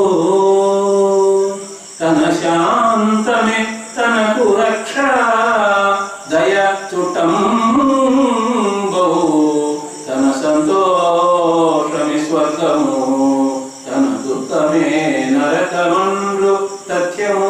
సుమతి సుమతి శతకంలో ఈ విధంగా మరి చిన్నతనంలో మనకందరికీ కూడా ఆ రోజుల్లో శతకాలు, సుమతి శతకం, కృష్ణ శతకం, దాశరథి శతకం, ఇట్లాగా శతకాలన్నీ కూడా చక్కగా తెలియజెప్పేటువంటి వారు. కాబట్టి ఆ విధంగా ఏం చెప్తారు అంటే ఆ కోపము అనేటువంటి కోపాన్ని జయించినటువంటి వాడు ఎవరు అంటే దానికి కూడా రామచంద్ర స్వామి. ఎందుకంటే ఎన్నో సందర్భాల్లో మనకు ఒక ఉదాహరణ చెప్పాలంటే కాకాసుడు అనేటువంటి వాడు మరి సీతమ్మ వారి వక్షస్థలంలో పొడుస్తూ ఉంటే వాడి మీద దర్భను బ్రహ్మాస్త్రంగా ప్రయోగిస్తే వాడు 3 లోకాలు తిరిగి ఎవరు కాపాడేవాడు లేక మళ్ళీ రామచంద్ర స్వామి దగ్గరికి వస్తే రామచంద్ర స్వామి తన కోపాన్ని శాంతింపజేసుకొని ఆ కాకిని ప్రాణాలు పోకుండా కాపాడడం ఒక కన్ను మాత్రం తీసుకు పంపించడం జరిగింది. కాబట్టి జితక్రోధ ద్యుతిమాన్, గొప్పగా కాంతి.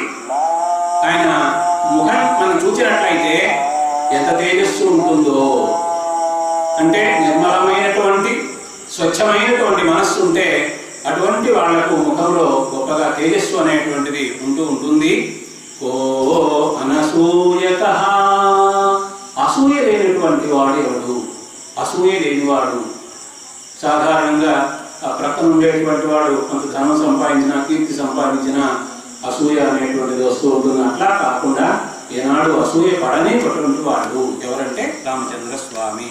అట్లాగే కస్య బిభ్యతి దేవాశ్చ జాతరోషస్య సంయుగే, యుద్ధంలో నిలబడినట్లయితే ఎదుటి వాళ్ళు దేవతలైనా సరే భయపడి మరి వెనక్కి తగ్గేటువంటి పరిస్థితి ఎవరికి ఉంటుంది అంటే దానికి కూడా రామచంద్ర స్వామి ఉదాహరణ. ఇవన్నీ చెబుతూ నారద మహర్షి ఏతదిచ్ఛామ్యహం శ్రోతుం పరం కౌతూహలం హిమే మహర్షే త్వం సమర్థోసి జ్ఞాతుమేవం విధం నరం.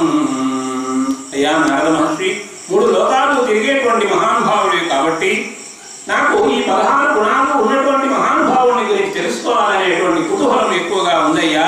కాబట్టి ఆయన గురించి, ఈ గుణాలు ఉన్నటువంటి ఆయన గురించి నాకు తెలియజేయవలసినది అని ప్రార్థన చేస్తే అప్పుడు నారద మహర్షి శ్రుత్వా చైతత్రిలోకగ్నో వాల్మీకేర్నారదో వచః సూయతామితి చామంత్య ప్రహృష్టో వాక్యమబ్రవీత్. మూడు లోకాల్లో జరిగేటువంటి విషయాలన్నీ తెలిసినటువంటి వాడు త్రిలోక సంచారి అయినటువంటి నారద మహర్షి, ఇదిగో నేను తెలియజేస్తూ ఉన్నాను, శ్రద్ధగా విను అంటూ సంతోషంగా చెప్పేదానికి ఇలా ప్రారంభం చేశాడు. ఏమని చెప్తూ ఉన్నాడంటే, అయ్యా వాల్మీకి మహర్షి, బహవో దుర్లభాశ్చైవ ఏ త్వయా కీర్తితా గుణాః మునే వక్ష్యామ్యహం బుద్ధ్వా తైర్యుక్తః శ్రూయతాం నరః. వాల్మీకి మహర్షి, ఈ యొక్క గుణములు అనేటువంటివి చాలా గొప్పగా ఉన్నాయి. అవి దుర్లభమైనటువంటివి. ఏదో ఒకటి ఉంటే రెండు ఉంటే గొప్ప, 16 గుణాలు కూడా ఒకరి వంతు ఉండేటువంటి వాటి గురించి చెప్పమని అంటూ ఉన్నావు. అయినా కూడా నేను అన్ని లోకంలో తిరిగేటువంటి వాడిని కాబట్టి నాకు తెలిసినంత వరకు అలాంటి వ్యక్తి గురించి నేను నీకు తెలియజేసేటువంటి ప్రయత్నం చేస్తూ ఉన్నాను. వినవయ్యా అని ప్రారంభం చేశాడు. చెప్తూ ఉన్నాడు ఇలా, ఇక్ష్వాకు వంశ ప్రభవో రామో నామ జనైశ్రుతః నియతాత్మా మహావీర్యో ద్యుతిమాన్ స్మృతిమాన్ వసీ. వాల్మీకి మహర్షి, నీవు అడిగినటువంటి 16 గుణాలు కదా, నేను ఇంకా ఎక్కువ సుగుణాలు ఉన్నటువంటి మహానుభావుని గురించి చెబుతూ ఉన్నాను వినవయ్యా. ఎవరంటే ఇక్ష్వాకు వంశ ప్రభవో, ఇక్ష్వాకు వంశములో జన్మించినటువంటి మహానుభావుడు.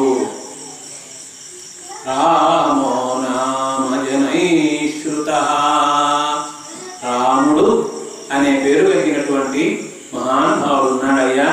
జనులందరూ కూడా ఆయన గురించి తెలుసుకునే ఉంటారు. అందరికీ ఆయన గొప్పతనం అనేటువంటిది తెలుసు.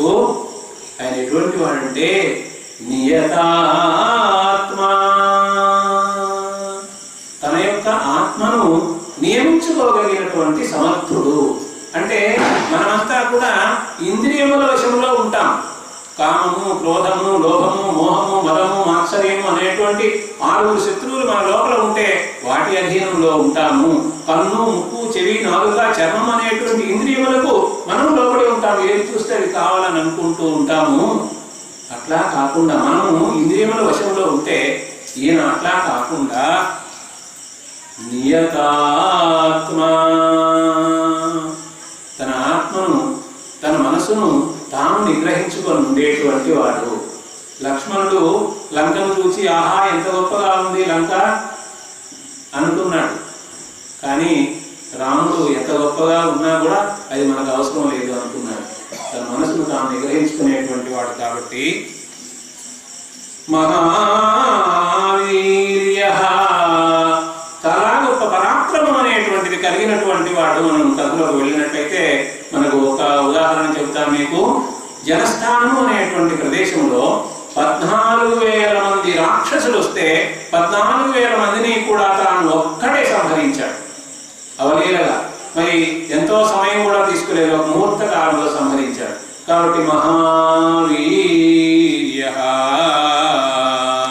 ద్యుతిమాన్, ఆయన యొక్క తేజస్సు ఇంత అంతా కాదు, ఎంత దూరం నుంచి అయినా ఆయన చూస్తే ఆయన తేజస్సు ముందు కనిపిస్తూ ఉంటుంది. స్మృతిమాన్, మంచి స్మృతి అంటే జ్ఞాపక శక్తి కానీ బుద్ధి సంపద కానీ కలిగినటువంటి వాడు. వసీ, తన వశంలో తాను ఉంటాడు. మనము అప్పుడప్పుడు పరవశం అయిపోతూ ఉంటాం. అట్లా కాకుండా తన యొక్క స్థితి ఏమిటి, తానేమిటి అని చక్కగా తెలిసినటువంటి వాడు ఆయన. బుద్ధిమాన్, బుద్ధి సంపద గొప్పగా కలిగినటువంటి వాడు. నీతిమాన్, నీతి నియమము తెలిసి ఆచరించేటువంటి వాడు. వాగ్మీ, చక్కగా మాట నైపుణ్యం కలిగినటువంటి వాడు, మాట నేర్పరితనం కలిగినటువంటి వాడు, ఎక్కడ ఎలా మాట్లాడాలి తెలిసినటువంటి వాడు. శ్రీమాన్, బాగా శ్రీ అంటే సంపద కలిగినటువంటి వాడు, రాజకుమారుడు. శత్రు నిబర్హణ, శత్రువులనందరినీ అవలీలగా సంహరించగలిగినటువంటి వాడు. విపులాంశో, విశాలమైనటువంటి వక్షస్థలం కలిగినటువంటి వాడు. అట్లాగే ఆజానుబాహు, ఆజానుబాహు అంటే సాముద్రిక లక్షణాల్లో గొప్ప గుణమది. తాను నిలబడి ఉంటే చేతులు పొడవుగా ఉండి మోకాళ్ళను కూడా తాకేంత పొడవుగా ఉండడం, దాన్ని జాను అంటే మోకాలు. ఆ జాను బాహు అంటే జానుల వరకు, మోకాళ్ళ వరకు పొడవుగా ఉండేటువంటి చేతులు కలిగినటువంటి వాడని మనకు శ్లోకంలో కూడా చెప్పుకుంటాం. శ్రీరాఘవం దశరథాత్మజమప్రమేయం సీతాపతిం రఘుకులాన్వయరత్నదీపం ఆజానుబాహుం అరవిందదళాయతాక్షం రామం నిశాచర వినాశకరం నమామి.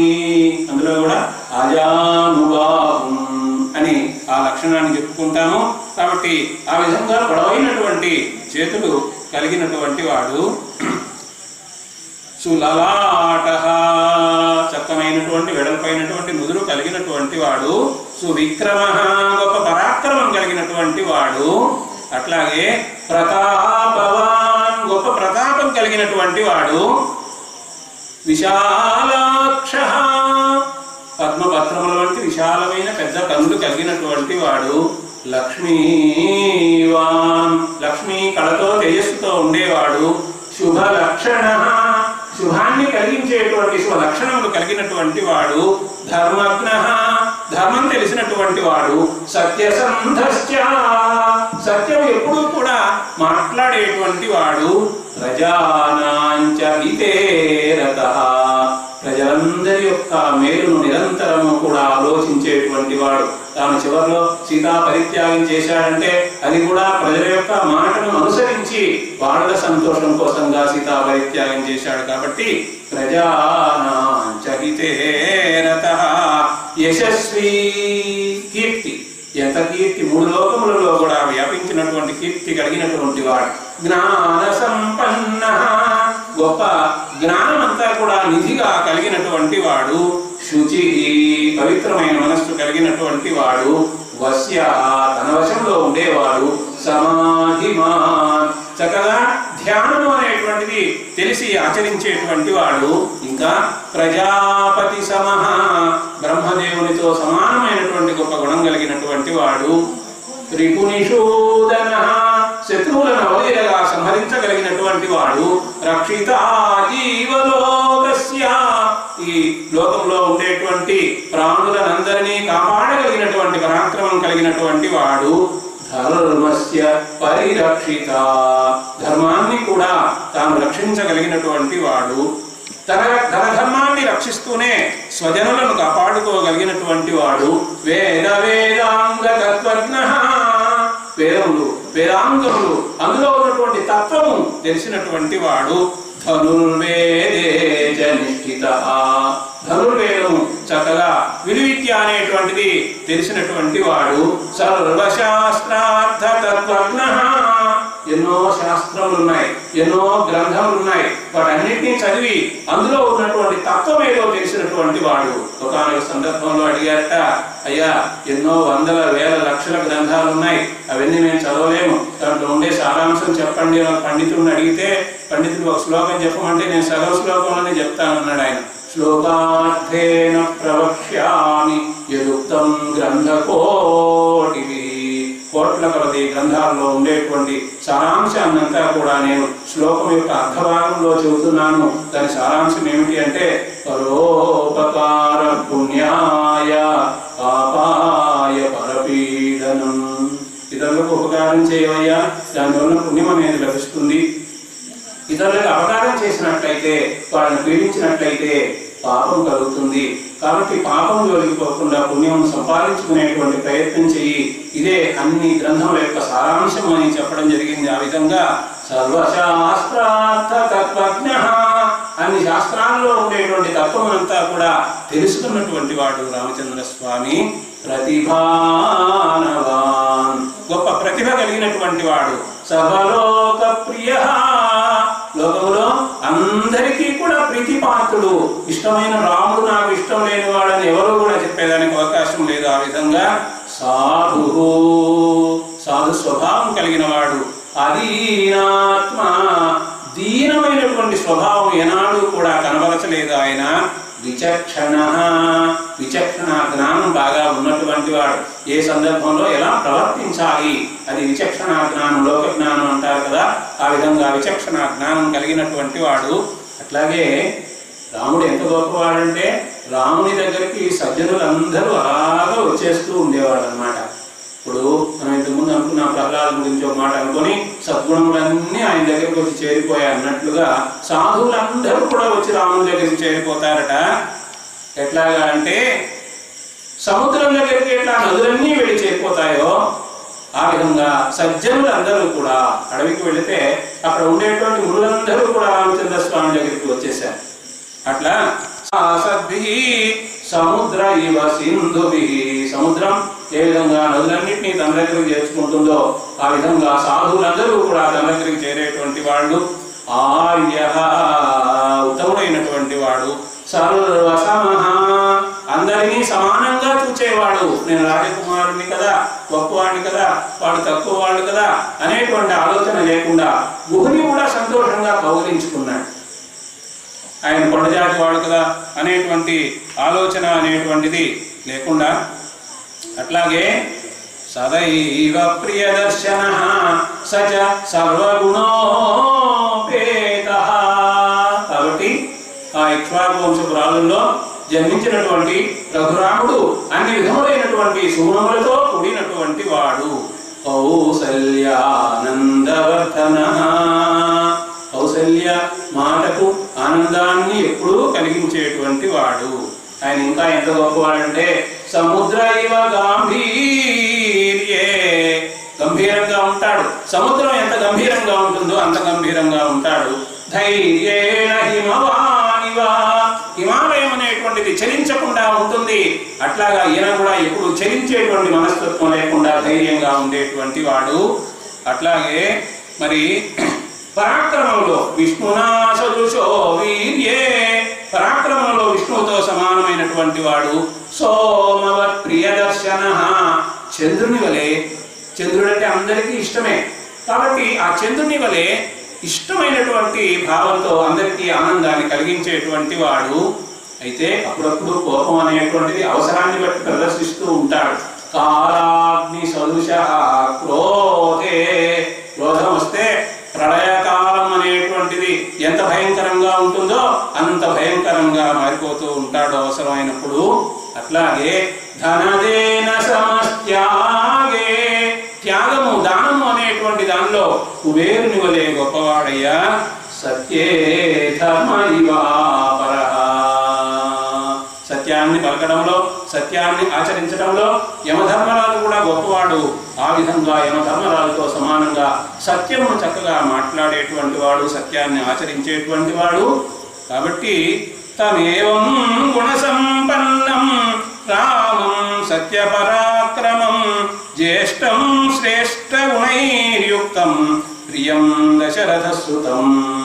ఈ విధంగా అన్ని విధములైనటువంటి సుగుణములు కలిగినటువంటి వాడు రామచంద్రుడు అని ఆ వాల్మీకి మహర్షికి నారద మహర్షి తెలియజేసినటువంటి వాడై, నీవు రాయాలనుకుంటున్నావు కదా రామాయణము, కాబట్టి నీవు ఒక గొప్ప కావ్యం రాయాలనుకుంటున్నావు, రామకథని కావ్యంగా రాయవయ్యా వాల్మీకి మహర్షి అని చెబుతాడు.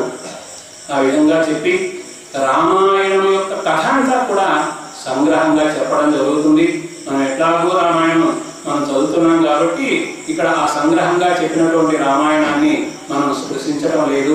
ఆ విధంగా చెప్పిన తర్వాత బయలుదేరి ఆ నారద మహర్షి వెళ్ళిపోయాడు. వెళ్ళిపోయిన తర్వాత వాల్మీకి మహర్షి ఈ కథను గురించి, ఆ రామచంద్ర స్వామి యొక్క గుణముల గురించి చక్కగా ఆలోచిస్తూ ఉన్నటువంటి వాడై తమసా నది ఉంటే ఆ తమసా నదీ తీరానికి వెళ్ళాడు. తమసా నదీ తీరానికి వెళ్ళాడు. తోటే భరద్వాజు అనేటువంటి మహర్షి కూడా శిష్యుడుగా అక్కడికి రావడం జరిగింది. అలాంటి సమయంలో అక్కడ 2 పక్షులు, క్రౌంచ పక్షులు ఉన్నాయి. ఆ 2 క్రౌంచ పక్షులు కూడా చెట్టు మీద ఉంటూ ఆనందంగా కాలక్షేపం చేస్తూ ఉన్నాయి. అలాంటి సమయంలో ఒక బోయవాడు వచ్చి ఒక పక్షిని, మగ పక్షిని బాణం వేసి దాన్ని చంపివేశాడు. ఆ పక్షి క్రింద పడిపోయింది. అప్పుడు ఆడపక్షి విలపిస్తూ ఉంది. అలాంటి ఆ సమయంలో ఈ వాల్మీకి మహర్షి చూచాడు. ఆయనకి అయ్యో అని అనిపించింది. ఆ కరుణ రసంతో, ఆ శోకంతో ఒక శ్లోకాన్ని అప్పుడు ఆయన చెప్పాడు. మొట్టమొదటి శ్లోకం అది,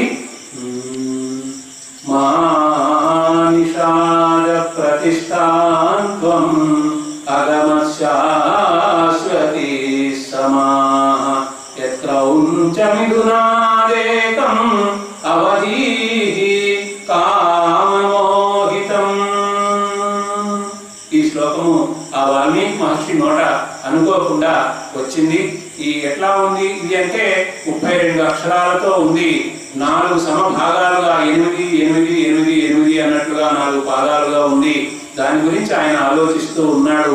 ఏమిటబ్బా ఈ విధంగా ఒక ఛందోబద్ధమైనటువంటి శ్లోకం నా నోట వచ్చింది కదా, ఏమిటి అందులో సారాంశం అంటే, ఓ బోయవాడ, ఈ విధంగా నీవు అన్యాయంగా ఆ పక్షులు 2 కూడా ఆనందంగా కాలక్షేపం చేస్తూ ఉంటే అందులో ఒక పక్షిని, మగ పక్షిని నీవు చంపివేశావు. ఈ విధంగా నీవు అధర్మాన్ని ఆచరించినావు కాబట్టి నీకు అపకీర్తి అనేటువంటిది కలుగుగాక, నీకు దీర్ఘాయుష్ అనేటువంటిది లేకుండుగాక అనేటువంటి భావంతో ఉండేటువంటి ఆ శ్లోకాన్ని చెప్పాడు. ఆ తరువాత తాను ఆశ్రమానికి వచ్చాడు. ఆ శ్లోకం గురించి అనుకుంటూ ఉన్నాడు. శిష్యులకు కూడా ఆ శ్లోకాన్ని చెప్పాడు. వాళ్ళు కూడా 1-2 సార్లు అనగానే ఆ శిష్యులకు ఆ శ్లోకం అనేటువంటిది కంఠస్థం అయిపోయింది. అలాంటి ఆ సందర్భంలో నారద మహర్షిని, వాల్మీకి మహర్షిని అనుగ్రహించేందుకోసంగా బ్రహ్మదేవుడు వచ్చాడు. బ్రహ్మదేవుడు వచ్చి వాల్మీకి మహర్షి దగ్గర ఆతిథ్యం అంతా చక్కగా తీసుకొని, ఓ మహర్షి, వాల్మీకి మహర్షి, నీవు ఆలోచిస్తూ ఉన్నావు కదా, నేను ఒక శ్లోకం చెప్పాను, ఏమిటి ఇది అని నీవు ఆలోచిస్తూ ఉన్నావు కదా, నీవు ఈ విధంగా శ్లోకము చెప్పడము అనేటువంటిది నా యొక్క ప్రేరణ. నా యొక్క ప్రేరణ కారణంగానే ఈ శ్లోకాన్ని నీవు చెప్పావు అని చెబుతూ, నీవు ఈ ఛందస్సులోనే నారద మహర్షి నీకు ఉపదేశం చేశాడు రాముని గురించి.